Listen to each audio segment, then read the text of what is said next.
No. Tigers.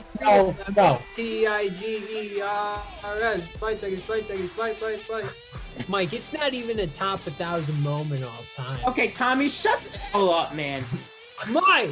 Of course, I'm gonna go with the right answer. It's Ryan Eads of the Baltimore Orioles. He's only wore the number 80 for 8 games. He's only one of 2 players. You know what? No, I'm not going to take this. Welcome back to Go Chat. And as you can see, again, it's not all 4 of us, but we do have a different third here today. Tommy is back with us. I know that this is a one-time thing. We had a little bit of time to squeeze it in before he has to go and run off to another game that he's doing. Tommy, how are you? I'm great. It's great to be back. You guys have been doing awesome stuff. I've been trying to follow as much as I can, but I'm happy to be back. We're going to talk about everything that you've been doing this summer in just a little bit, but as you know, and as our viewers know, we always start our episodes with Go to the Number. This is episode number 94. We're getting closer and closer to that episode 100, where we will all be back in person in Ithaca for that 100th episode, which will be amazing. But Mike, episode 94 right now, I'm going to swing it to you. Who's your Go to the Number? Man, this is honestly a tough one for me because one of my favorite players of all time was the number 94, and I think I'm going to go with him. I'm going to go with DeMarcus Ware of the Dallas Cowboys and the Denver Broncos, 9-time Pro Bowler, 4-time All-Pro. He won a Super Bowl with the Broncos, you know, that dominant defense. He was one of the core leaders there, where they led like 50-year-old Peyton Manning to the Super Bowl, and they were able to grab one there. He's also a member of the Hall of Fame 2000s team, so he's a surefire Hall of Famer. But DeMarcus Ware, one of the best edge rushers of the 2000s, registering a 20-sack season in 2008 and a 19.5 sack season in 2011, 138 and a half sacks total throughout his career. Absolutely phenomenal. And I know what you guys are going to pick, and that's another great pick. But for me, one of the my favorite players of all time, and he definitely stacks up to the guy that you guys are going to pick. Tommy, I'm throwing it to you. First Go to the Number back in quite some time. I know, this is exciting, and I wish I had a baseball player to go with, but nobody today. We're going to go with Charles Haley, Hall of Famer, 5-time Pro Bowler, 2-time All-Pro. We all know I'm not the biggest football guy. Never heard of Charles prior to today, but the stats look fantastic, so got to go with him today. All right, well, I'm going to agree with Tom here. Go Charles Haley. You know, he's a Hall of Famer, 5-time Pro Bowler, 5-time Super Bowl champ. You know, he was drafted by the San Francisco 49ers in 86, and he was with them until 91. I mean, we know the San Francisco 49ers in those 80s and early 90s were absolutely insane with Joe Montana and Steve Young both manning the quarterback position there. Then he went to Dallas, which was, again, another dynasty in the NFL at that point with Troy Aikman, Emmitt Smith, Michael Irvin. So, I mean, he was a part of 2 of the best NFL teams that we've ever seen. You know, 100.5 career sacks. But definitely Charles Haley is the go to the number 94 here.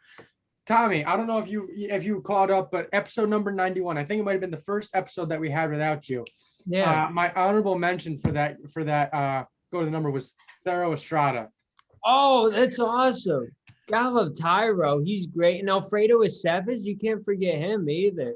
I forgot about Alfredo. God, what a legend. The lefty from the Yankees. Of course, but then you got Dennis Rodman too, so that's a good pick. But yeah. Well, I think that is going to wrap up a rather short Go to the Number segment. We have Tommy back, so you know what we're talking about today. We have a huge second half baseball preview coming up right after this. Welcome back to Go Chat. And as I mentioned, we are going to be talking about a second half baseball preview, you know, updated World Series predictions, who we think could be dealt at the trade deadline. But first, while we have Tommy here, I think it's really nice if we can just talk to him for a couple minutes about what he's been doing this summer in Cape Cod. As you guys know, he is an intern with Tommy, I'm forgetting the team. Yeah, with the Falmouth Commodores. The Commodores, and you know, he's doing a lot of journalistic writing for them and all that stuff. So Tommy, just kind of tell us what you've been doing this last month. Yeah, so I'm essentially their beat writer. So I write articles on every game, do some feature stories, and we had a couple of players get drafted, so did some stories on them, which was really cool. And it's just really cool to be able to follow a team every day. And it's been awesome. Good experience, loving it so far. And the talent's amazing. I know I was telling you guys beforehand. We have some great players, and I know we saw a guy that's projected to be a top 10 pick next year. So it's really cool to see these guys. It's going to be cool to see where they go, especially 4 or 5 years down the road. But it's been an awesome experience. Everyone who's watched Go Chat knows just how big of a baseball guy you are. And over the last month, you're following a team every day. What's been like your most like your favorite memory of what's happened so far? Oh, that's a good question. I don't know if there's one thing in particular. Um, we've had some good moments though as a team. We've had some big wins. There was a time I think we set the record for the most home runs by a team in a game. At least in the past, in recent memory, we hit like 6 home runs. And the game was shortened due to darkness because like they didn't have lights at this one field. So that was even something too. We set the record in a shortened game, but there's been a lot of cool moments. I saw you sent in our group chat the other day that you met Bob Menery. I Obviously, did. He is a huge sports comedian type guy. He's Yeah. the voiceover for the Buffalo Wild Wing commercials. I mean, did you really get a chance to talk with him or anything? I didn't talk to him too much. I got a picture with him, but it was crazy because we got to the game and he was just sitting there in the bleachers, like when nobody was there. And somebody said that's Bob Menery, and I didn't even think it looked like him at first, but it was. And I went up and took a picture with him, and he was super nice, and that was super cool. Peter Gammons was at our first game too. I didn't get a chance to meet him, but it's been cool to see all those people. What do you hope? My last question for you, and then we can really get into our topic. But what do you hope to take away from this internship? I mean, we're all juniors at Ithaca College, sports media majors. What do you hope to take away from this towards your last 2 years of school and then the rest of your career? Yeah, I mean, just improve my writing skills, and that's like the big goal. Interviews as well. I do like 2-3 interviews every day, which is something new. Not used to doing that as much, but that's been great. And just improve because I'd love to be a beat writer for a major league team someday. So I think it's a great experience to cover a team who's playing at a pretty high level. So it's pretty cool. One final question. If Houston Astros offer you a job as a beat writer, are you taking that job? Of course. I got to be out there with Jake Asman, our buddy, friend. Yeah, of course I would go out there. We can hop into our topic now. As we said, this is the second half baseball preview. All-Star festivities happened the beginning of last week. Obviously, we're recording this a little earlier than normal so that we could have Tommy on, but you guys are going to be watching this on Monday. So the All-Star Home Run Derby was just about a week ago. Now we're really back in the swing of things, second half of the year.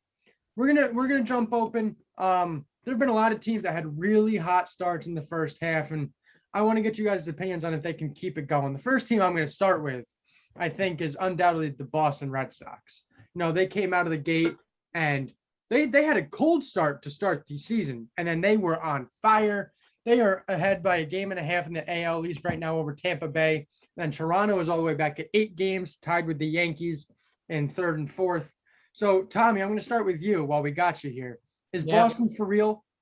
They are for real. And I'll admit, I think I said on this show even that I didn't think they were at the beginning of the season. And I mean, you take a look at where this team was in 2019, missing the playoffs after winning the World Series. 2020, they come out, have I think they had the worst record in the AL. And they bring back Alex Cora. I think it's a testament to how good of a manager he really is. And, I think that the past 2 years were kind of a fluke, especially last year, the shortened season. Because you take a look at what JD Martinez is doing, Rafael Devers, Xander Bogaerts, all these all-stars. Nathan Eovaldi had a big first half for them. So I think that, and you think these are guys that were there in 2018. I just think that they had down years. And, it shouldn't be a surprise. I felt like those players were declining, but it's clear that they're back. And Alex Cora has really done a great job. So they are for real. Mike, do you think Boston has what it takes to be a playoff team when we get into October? Yeah, it's honestly kind of surprising how they've really been able to turn around. Obviously, Alex Cora has come in and made a major impact on the team, right? But I think it's more of players just bouncing back. Rafael Devers had a miserable season last year. Same with JD Martinez, Xander Bogarts was kind of down, and also their pitching was way worse than it is this year. Sorry. Um, but I think the combination of them having one of the best offenses in the whole league, and specifically the third best offense, and their pitching being up to par, their pitching still isn't phenomenal. But they just called up Jaron Duran, right? Yep. That's going to help them out, and they got Chris Sale coming back too. So, you know, maybe they could be a World Series team. Who knows? I don't know if their pitching is good enough, but the Red Sox are definitely for real, in my opinion. I won't go as far as saying they're a World Series team. You know, when we get to the end of the season, I don't think they're going to win the American League East. I still think that belongs to the Tampa Bay Rays. You know, they're only a game and a half back, and Tampa Bay is still a very good team. But you're absolutely right that Boston, they still have more room to grow. You know, Chris Sale hasn't pitched at all this year. And you have players like Nathan Eovaldi stepping up and becoming all-stars for the American League. And Chris Sale is having his first rehab assignment this Thursday. And then once he actually gets back in Boston, once he's back to 100%, I mean, that's your ace right there. And once you have your ace back in that rotation, I mean, things are going to keep looking up. So, I mean, I'm not going to go as far as saying that Boston is for real and they're a World Series contender because I don't see them winning the American League East. But I think they get into that wild card game in the postseason. I think that's for sure.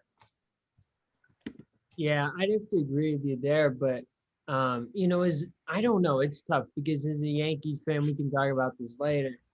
You think about the Rays, the Blue Jays, even.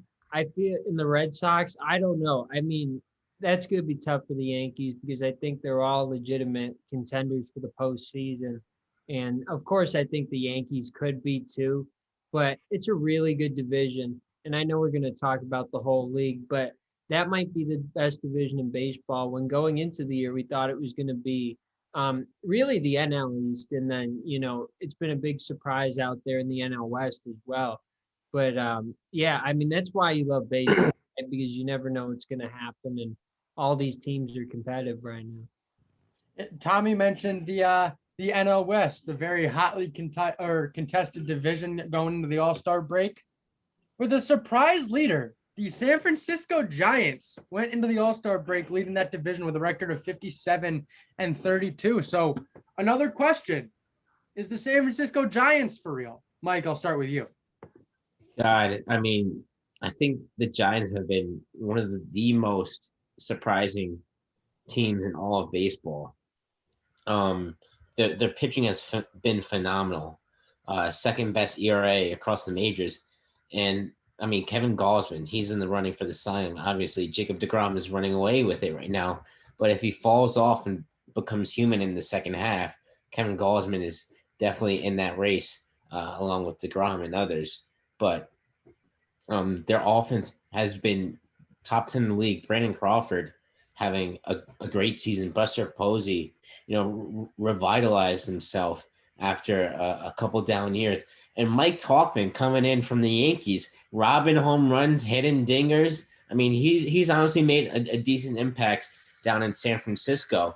And I don't think that they're better than the Padres or the Dodgers or the Mets. I think they're in the conversation with like the Brewers. I do think they are better than what we thought they are, but I don't think that they're any sort of World Series contender. So I mean, unless they make some moves at the deadline, they're definitely a good team, but I wouldn't necessarily call them for real or frauds. Tommy? Yeah, that's a tough one. I still think that the Dodgers or Padres will win that division personally because I think they're two of the best teams in that league for sure.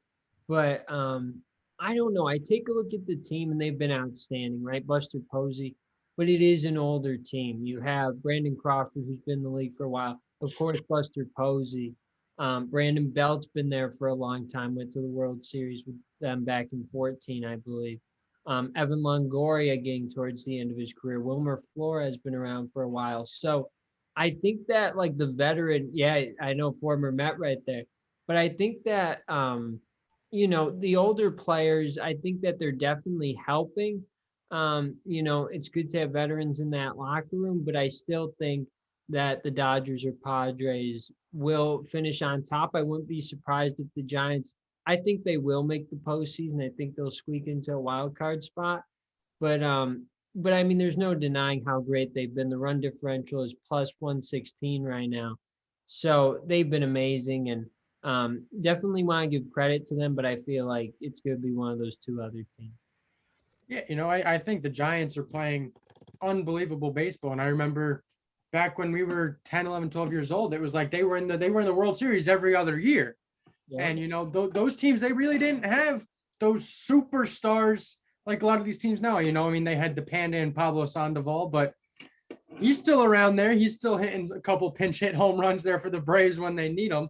But a name that was mentioned, and I think he's really flown under the radar, is Brandon Crawford. His best year in the MLB was probably 2015 when he finished with 21 home runs, 84 RBIs, and a 256 average. At the All-Star break, he already has 18 home runs. He's hitting 289 with 58 RBIs. I mean, he's completely flown on the radar and really been a huge piece for the San Francisco Giants team. Mike said Buster Posey really just respawned himself into a better version of himself, and he's really playing up to where he used to play at. Evan Longoria, another older player, playing good baseball. I think Tommy put it perfectly that these veterans really are stepping up and being good role models and playing good baseball for the younger guys in the locker room. And Kevin Gausman's pitching lights out, really. I mean, it's very shocking to see how good this San Francisco Giants team really is. I mean, Buster Posey has been far and away their best batter. He's batting nearly 330 with a 968 OPS and an OPS plus of 165. And he still has really good defense behind the plate. Not necessarily what it once was, right? He's more of an average defender, but his framing is still there. And he's just still one of the best catchers in the league at 34 years old. You really don't see anything like this. And it's going to be exciting to see how the rest of his career pans out. I think one more team that I want to touch on, being for real or fraud here, is a team that's really been led by pitching most of the year. Their bats haven't been going. Their star really struggled throughout this first entire half of the year, and that's the Milwaukee Brewers. Corbin Burns really showed up, Freddie Peralta, Brandon Woodruff. You have your guys in the bullpen like Devin Williams and Josh Hader. They're 53-39 leading the NL Central right now at the All-Star break. Do we think that their pitching can lead them all the way to the postseason, Tommy? It's a good question, Connor. I don't. I still think that you're going to see the Cubs or the Cardinals up there. But I mean, Christian Yelich is a guy that can turn around at any point, right? And he's hitting 241 at the moment, which certainly is not what he's accustomed to. Won MVP a couple years ago, and I think that he will turn it around. I think obviously he knows what he has to do to be better, and I think that they will be fine. I think they're going to be competitive. I could see them in a wild card spot, certainly, but I don't think that they're going to win the division, but we'll see. I mean, I want to give credit to the pitching, though, of course. Like you said, they've really led them to this point. But I think they have a lot of good hitters in that lineup. Willie Adames, I think, was a big addition as well. Back in May or June, I think it was around Memorial Day, maybe. And, Jackie Bradley Jr., another good defender they have out there. Colton Wong, Vogelback is there, who's a big bat as well. So, I do like this team, but I don't know. I still see somebody else coming out of that division. Mike, how far can pitching get the Brewers? I think they're going to win this division. I coming into this year, I thought the Cardinals were definitely the best team in this division, but I was wrong. Because the Cardinals they still can't hit with the addition of Arenado. They still got Goldschmidt there. They're bottom 5 in the league in runs scored, and I don't know why. I really don't know why. Is there something in Busch Stadium? Who knows, right? But their pitching is just average 16th in the league in ERA. And I don't really see. I mean, maybe they could be an average hitting team moving forward, right? but I don't think it's gonna be really tough to beat the Brewers in that pitching staff. And with the Cubs, they're in sell mode right now. All the reports are coming out. They want to trade Chris Bryant. They want to trade um, Kyle Hendricks and Javi Baez and get all these guys and start a rebuild mode. Which maybe it's not necessarily the best move in my opinion, because you still have a lot of great pieces there, right? But that's what the Cubs are doing. I don't see anyone else but the Brewers winning this division. Yeah, you mentioned the St. Louis Cardinals that you thought they would open up as the best team in this division. I still think it's the Cincinnati Reds. I think that the bats of Jesse Winker and Nicholas Castellanos and Moustakis. Moustakis is still on the Reds, right? Yeah, he's still their second baseman. And I know Suarez is hurt currently, I believe. But I think that they can really get you far. Nick Castellanos is hitting 331 at the All-Star break. Winker's got 19 home runs. So, pitching can definitely get you far, as we've seen through Milwaukee through this first half of the year. But I just think that the bats are really going to become explosive here in the month of August. We could say the same for the Yankees. Their bats are always hotter in the summer months. That ball is going to fly at a Yankee Stadium. I think Cincinnati's bats get hot here in the rest of this summer, leading into September. And I think that's going to put them over in the Central. Yeah. Go ahead. No, I was just gonna say I think you're right about that, and yeah, I forgot about the Cubs falling off a little bit there, but no, I did see that they might make some trades. I even saw potentially Craig Kimbrell going back to Boston, which that would be unbelievable, right? As good as they are, but we're talking about trades now. Why don't we each throw out a player or two that we think we could see dealt before the July 31st trade deadline here in the MLB? Mike, I'll swing it to you. I think there's two players that I really want to point out. I think they're pretty much goners, if I'm being honest. Joey Gallo of the Texas Rangers, and like I just mentioned, Chris Bryant. I know Chris Bryant is on an expiring contract. I'm not sure about Joey Gallo. I'm not sure, but I know that the Rangers can get a massive haul for him. I know the Yankees are super interested. He'd be their best bat this year. He would lead them in WRC plus, home runs, RBIs, pretty much any statistical hitting stat you can think of, right? He'll be leading the Yankees in that. Plus, that lefty bat in Yankee Stadium, especially someone who hits the ball as hard as Joey Gallo does, that'd be something to dream of. And also, his defense is phenomenal. Still an elite defender. He could play He could play every outfield position. He could play first base. He could play third base. So I think Joey Gallo is definitely a player that's going to be traded. And Chris Bryant, he really started off hot. He got hurt, and he's not playing as well anymore. But he's still one of the better third basemen in the year. And like I said before, the Cubs are looking to trade him, and I think there's a lot of potential landing spots for him. Tommy, who are your two players who you think could get moved?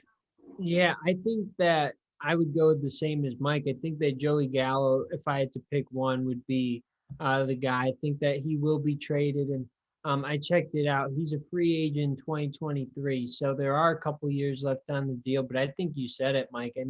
His swing would be perfect in Yankee Stadium. You take a look at what he's done this year: 24 homers, 52 RBIs. He's stolen 6 bases as well. But I think he would be great. And considering what's happened with the outfielders this year with the Yankees, Clint Frazier out right now with vertigo, and Brett Gardner, he's definitely aging. So, and Giancarlo Stanton obviously signed to that big deal, doesn't play the outfield, and Aaron Hicks out for, likely the year. They said there's a chance that he comes back for the postseason, but he's done for the year. And I think that'd be perfect for outfield depth. Like you said, great defender, won a Gold Glove a couple of years ago. And, I think, and you take a look at the lineup as a whole, in terms of lefties, you have Brett Gardner and Rougned Odor, and that's it right now in the active roster, which, is absurd to me. So I think that he would be perfect. I think, if you're Brian Cashman, you have to make this move.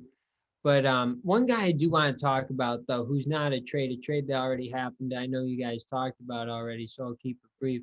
But Tim LeCastro, also an outfielder for the Yankees, Ithaca alum, loved that move. I thought that was great for the Yankees. So, but I think that Joey Gallo would be perfect for the Yankees. Yeah, I'm going to reiterate, I also think Joey Gallo is pretty much a goner from Texas. You guys mentioned all the stats. Look, the Yankees are the really, and I may be sounding a little biased here, but they're the team that needs to make this move. You can't have Rougned Odor being your lefty bat in Yankee Stadium with a short porch in right field. He's hitting under 200 or just around 200. When he makes contact with the ball, it flies, sure. But we can't trust that. He can't be our only lefty bat. You think back to 2009, 2010 when the Yankees were still at that elite level. You had Robinson Cano. You had Mark Teixeira, who was a switch hitter. You had Hideki Matsui, who hit from the left side of the plate. You had these lefty bats that could put the ball out in that short porch in right field. A move has to be made there by the Yankees. Another player that I'm going to talk about, and I think this is simply because the team as a whole has been struggling through the All-Star break, and that's the Minnesota Twins. They're sitting at 39 and 50 right now. I think we could see Nelson Cruz get moved. He's an older guy, but he's playing really good baseball. He's 304 batting average, 18 home runs, 46 RBIs, 41 runs scored with a 381 OBP. He's an older guy. He's been in the league a really long time, but with the Twins struggling the way they are, I don't think they're an all-star or a postseason team. So I think we could see someone like Nelson Cruz or even potentially Josh Donaldson. Josh Donaldson may be on the lower side than Nelson Cruz, but I think we could definitely see one of them getting moved to try for them just to get some of their prospects back and get ready for next year when they're back at 100% full strength. Yeah, Connor, you hit the nail on the head right there. I think especially Josh Donaldson, for some reason, it seems like the Twins are very eager to get rid of him. Same with Jose Barrios. I forgot he's going to be a free agent in 2023, but he's been pitching well this season. And for some reason, the Twins have just been a major disappointment, even with immense talent on their roster. I think the Twins are going to be sellers at this deadline. And I think you could definitely see Josh Donaldson and Jose Barrios. Maybe a package to the Mets. Who knows? We'll see. We gotta see. Yeah, no, for sure. All right, we're halfway through the year. I feel like it's time. Some of our World Series predictions may not have lived up to the hype that we made at the beginning of the regular season. Tommy and I both said it was the Yankees' season to lose. Seems like they're losing a lot. So I think we got to update these World Series predictions here. Mike, I'm going to throw it to you first. Who do you have in the World Series? Who do you have taking it home? Oh, gosh. This is a really tough decision because there are a lot of teams in the running. I think out of the AL, I'm going to take the Chicago White Sox. They've been playing really well on both sides of the ball, defense and offense. Top 5 scoring team in the league. I think they have the 8th best ERA in the league. So they've really been killing it, even with a manager pretty much 3 feet under at this point. But I think the Chicago White Sox are the team to beat in the AL, and I think they'll make the World Series after a disappointing playoff run last year. And the NL, man, it's really tough because I think you're going to see a lot of moving pieces. I think the Mets are definitely in that conversation concerning what they've been able to do with such little on their roster, such little healthy pieces. The bench mob has been huge for them, right? But their starting pitching depth is depleted. Syndergaard and Carrasco still they keep having setbacks, and hopefully Carrasco will be back by August, and Syndergaard will be back by the end of the season. But I think the Mets are a team to keep an eye out for. With the Dodgers, we have no clue what's going to happen with Trevor Bauer. He was pitching well, but with the situation he's in, I don't think he's a guarantee that he's going to pitch again this year. And so I think the safest team for me is to decide between the Mets and the Padres, and I'll take the Padres. I know they've been super consistent throughout the year, and although the Mets have had a slew of injuries, who knows if the bats need to wake up. Lindor's been playing better. They got Pete back. They got a lot of players back, but they got to start hitting. And I just trust the Padres more at this point in time. So I got Padres, White Sox World Series, White Sox World Series champions. Tommy. Yeah, this is tough. I think that I'm going to agree with Mike for the most part. I think that we're going to have the White Sox come out of the AL. As much as it pains me to say, I think I wouldn't be, well, actually, I would be surprised, but I think that the Yankees certainly can come out of there, but I'm going to have to change that to the White Sox as of now. And He's got to make the playoffs first.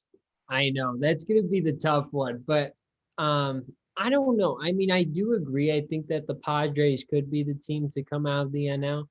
But I still got to go with the Dodgers. I think that the Mets are a great team. I certainly think that they have a chance as well. But I don't know. I don't think that the pitching depth, like you said, is going to be quite enough going into the postseason. The Dodgers' run differential right now is 142, which I believe that's the best in the NL. Mets are +9 at the moment. So the Dodgers are still really dominant, even though they're in second place.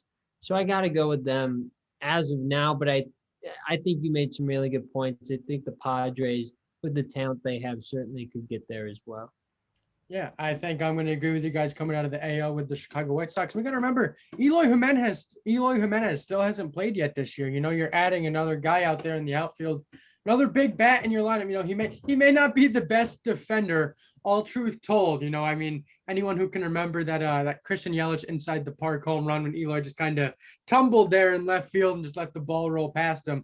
But it's a very good bat in that lineup. Another great player to have on your offensive side of the ball. In the National League, you know, I'm gonna have to go with the Padres here. I think the Mets could make it, but as I'm looking at it right now, I think the Mets are the worst first place team in any division in MLB, just based off of their run differential. You know, they go out there. What is Jacob deGrom's record right now? I mean, he's got losses. Yeah, but yeah, And I know records aren't important, but when you have your ace out there and he's pitching like a machine, you got to be able to put up 2 runs to be able to give him a win. And when the Mets aren't able to do that on a 1 every 5th day basis, that concerns me a little bit when you have DeGrom out there on the mound pitching the way he's been. So I'm gonna have to side with the Padres here. You know, I am a huge fan of Fernando Tatis Jr. As you guys did see last week, I went to bat for him. And I have the Padres winning it. You know, I think Machado finally gets himself a ring. I'm going to go with the Padres winning the World Series. By the way, DeGrom is 7-2 this year. So yeah. So still, the Mets are starting to learn how to hit when he's pitching. I mean, to be fair, DeGrom has had a large share of that run support. He's like the best hitting pitcher in baseball. I think he's hitting like about like 400. I think he still has more RBIs than earned runs allowed, but absolutely insanity. But I think that kind of wraps up the World Series segment. Is there anything else we need to touch on before? I kind of, you and Matt have kind of talked about the Yankees quite a bit. We haven't had Tommy. I just want to see what Tommy really has to say about their first half performance, and if Tommy truly believes an unbiased opinion here, if the Yankees can turn it around in the second half. Well, do I think they can turn it around? Yes, just because of the track record of all these players. But there are a ton of concerns. Personally, at this point, I don't feel like they're going to make the playoffs. I think that the division is too good, for the way they're playing right now. We'll see what happens at the deadline, everything like that. And, Garrett Cole is an all-star, but he is a big concern for me. Even though he's coming off of his best start as a Yankee for sure, maybe of his career, which was outstanding against Houston, complete game shutout, which was amazing.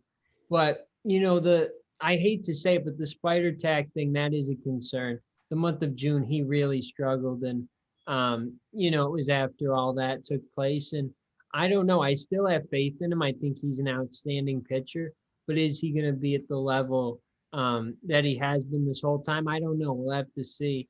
And the bats are concerning, and I haven't been able to watch the team as much, but you see every night they're really struggling. And I was able to watch up until June, until I left, and they never really got it going, and they still haven't.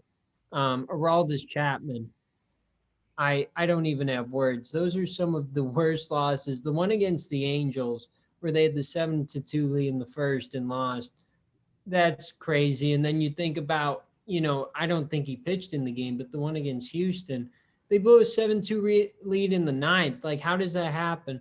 So I am concerned. If I had to, pick today, I'd say they don't make the playoffs, but I think they have the guys that certainly can do. I mean, this is the 2019 team, even better. I mean, you have Garrett Cole now on your staff, so it's very troubling to see where they are at this point in the year.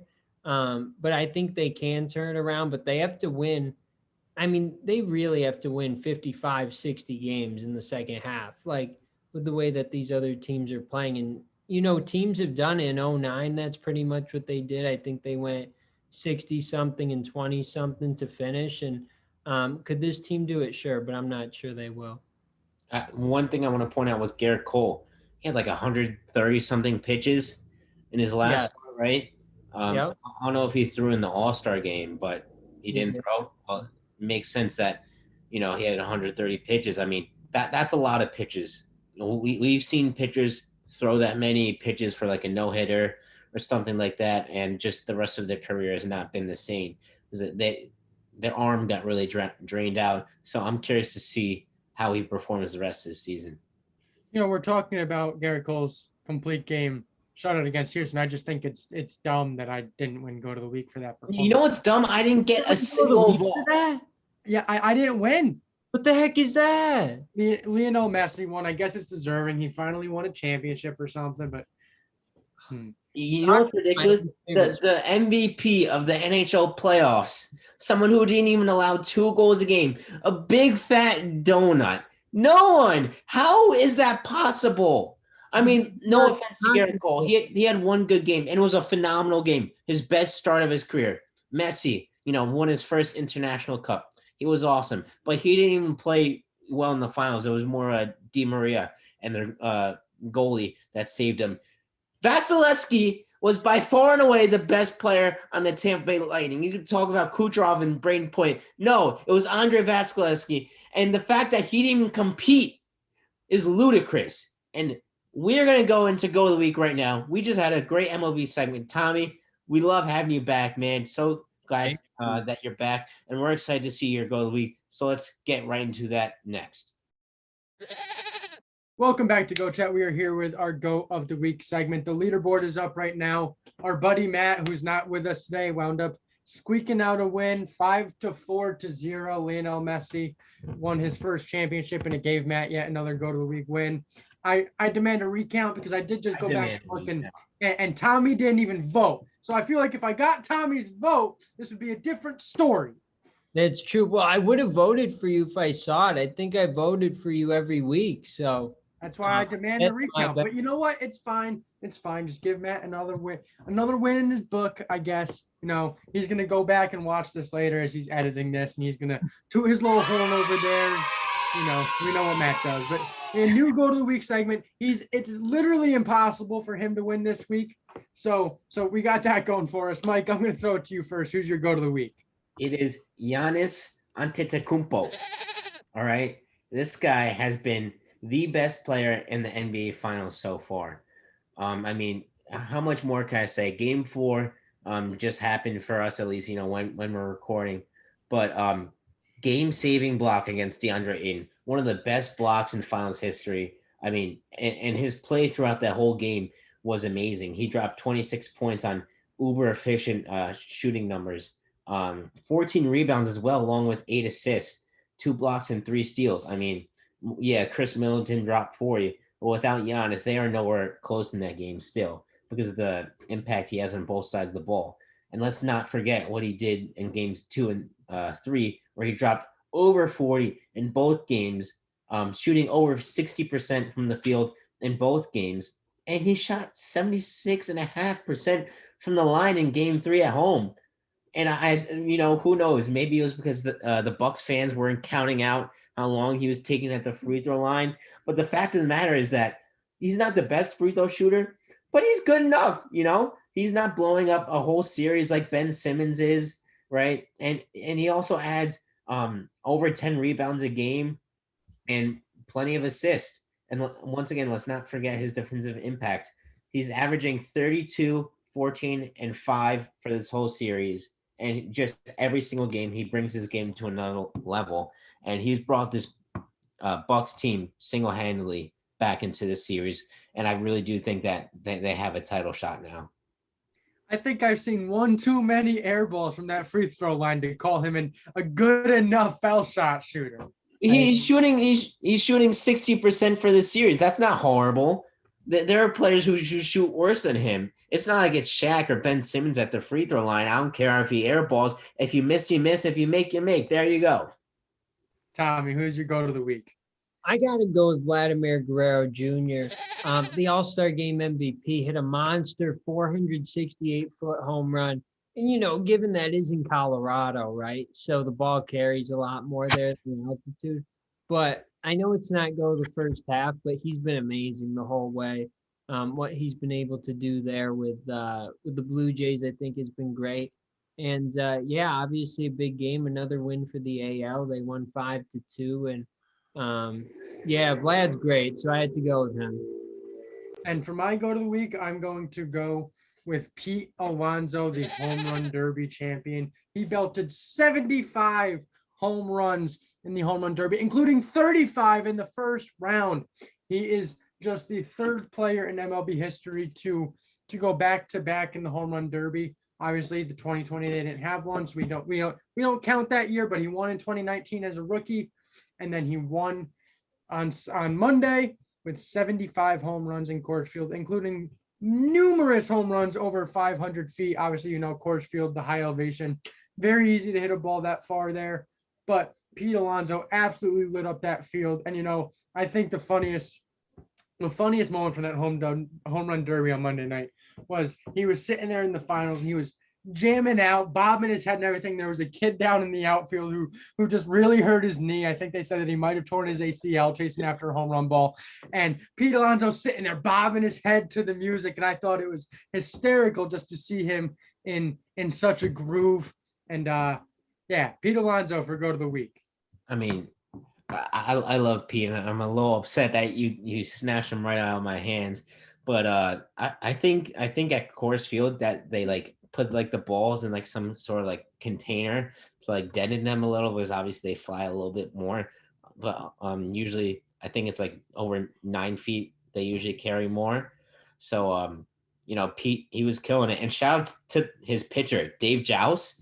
I mean, he was dealing right down the middle. I feel like that's a huge part. That's why Joey Gallo Joey Gallo's pitcher was throwing curveballs in the dirt. I was like, what are you doing? But Dave Joust, he was pretty much just a T for Pete Alonso. And big shout out to him, hyping up the crowd before he defeated Mancini in the finals. But big shout out to Pete. But bigger shout out to Giannis, who's going to win this week. I do also just want to mention, Trey Mancini. What a story for that guy, a couple years ago, we had no idea if we would ever see him again on the baseball field. And then to see him to be able to be there at the All-Star game and then to make it to the finals in the home run derby, a great story there. He's having one heck of a year and we hope to see it going. And, it's just so good to see a player like that with such a good story be back on the field. 100%. No one expected him to get out of the first round. I think he was going up against Matt Olson. Tommy had Matt Olson winning the whole thing. So I did. That was tough. But I'm happy. I happy. was the only one that picked Pete. I know that. Well, I didn't think he would go back to back. I thought that he murdered everyone. It wasn't even close. He dominated. That's insane, though. 75 home runs in one night. Could you imagine? I can't even hit out of the infield. He had 75 home runs in one night. So cool. I watched a mic'd up version this morning. It was Juan Soto versus Shohei Ohtani, their battle. And Shohei's standing there and he's gassed. He's like, water, water, water. And he's like, this is only the first round. It's insane. It's so fun to see those type of events. In the finals, just vibing, going with the New York music. I love it. I can't. Hopefully he's on the Mets for a very long time. I think that's going to wrap up a very good episode of Goat Chat. As always, Tommy, we appreciate having you here. We loved having you here today. We loved having you squeak us into your schedule. You guys know that he's not going to be here for the next couple of weeks. He's going to keep doing what he's doing in Cape Cod. We're going to try to get him on whenever we can. But as you guys know, we are going to have our GOAT picks on our Instagram. We're just going to finalize those and then get those up for you. Tommy, any words to the viewers before we see you again? Yeah, well, I mean, it was great being back with you guys. I wish Matt was here too, but always great getting on here with you guys. And in a few weeks, we're going to be back in Ithaca, and like you said, that 100th episode. And, I'll be back here on every episode, so I'm excited for that. But it was awesome to talk some baseball today. As always, guys, it's so good to have Tommy back. It's so good to be here with Mike. We missed Matt today, but we will have Matt back next week. Unfortunately, we won't have Tommy. But until episode number 95 of Go Chat, you guys stay safe, stay healthy, enjoy some good sports out there, and we'll see you next week.